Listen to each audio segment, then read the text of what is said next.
सावस्रि नायसंनाय आरो सुबुं सांग्रांथि हाबाफारि सोरखारि आयुर्वेदिक फरायसालिमा आरो देहा फाहामसालि गुवाहाटी प्लेटिनाम फोरबो फालिथायजों लोब्बा लाखिनानै सोरखारि आयुर्वेदिक फरायसालिमा आरो देहा फाहामसालि आरो बिटिआर सोरखार आरो दुलाराय बर' फरायसा आफादनि हेफाजाबाव उदालगुरि फरायसालिमायाव सावस्रि नायसंनाय हाबाफारिखौ खुंदों।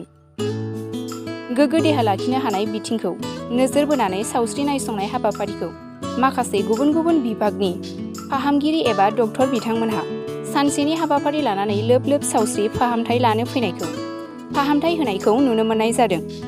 लोगोसे दुलाराय बर' फरायसा आफादनि आफादगिरि दिपेन बर'जों लोगोसे गोबां बिबानगिरिफोरा बाहागो लानानै मदद होनायजों मावफुङो। हाबाफारियाव खाथिराम बर' बिथाङा मा फोरमायखो फैजों नायनि। फरायसा आफादनि बानजायनायाव आरो गुवाहाटी गभ आयुर्वेदिक कलेज बिटिआर सरकार बे मोनथाम आफादनि बानजायनायाव दुलाराय बर' फरायसा आफादनि दैदेननायाव मेगा फ्रि हेल्थ चेकआप बेयो जाबाय थादों।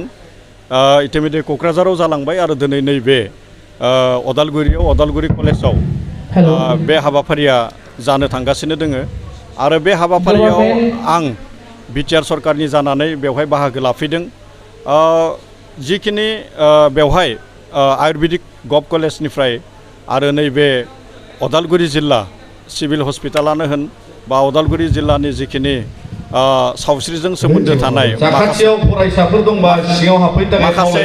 माखासे माने डक्टरफोरा बेवहाय बाहागो लादों आरो बेवहाय माखासे माने जिखिनि सांग्रां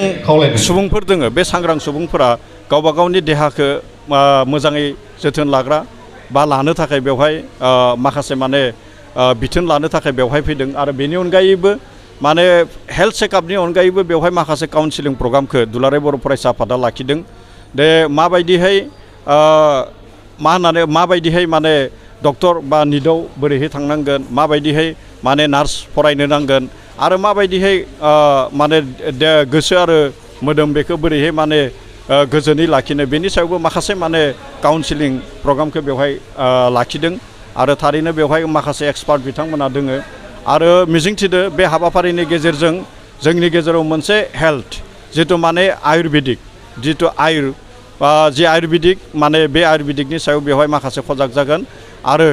जोङो जोंनि गामि ओनसोलाव जोङो थाग्रा हिसाबै आयुर्वेदिक होननानै बुङोबाथ' जोंनियाव माखासे माने दंफां लाइफांफोरानो माने बेनि माने मा होननानै बुंदों बेनि मुलि जायो आरो बेखौ जोङो गमामायैनो जोङो जोंनि जिखिनि बर' हारि बिखेखयै बियो गोदोनिफ्रायनो बाहायबोबाय थादों। बेयो माब्लाबा बेखौनो माने फोसाबै आथिखालाव बे आयुर्वेदिक महरसिम बेखौ मोनफैदों, फोसाबनाय महरसिम बेयो मोनफैदों। दा बै हिसाबै जोंहा जोंनि जिखिनि रायजो राजाफोर बियो जोबोद रोखासिन जागोन आरो जोङो जिखिनि लाइफांफोरखौ बिफांफोरखौ जोङो बाहायबाय थायो बेदि जोंनि मोनसे मुलि बेखौ जोङो बे दंफां लाइफांखौ माने प्रिजार्भ खालामनानै लाखिनायनिबो मोनसे मा होननानै बुंदों बेजों लोगोसे माने मोनसे एवारनेसा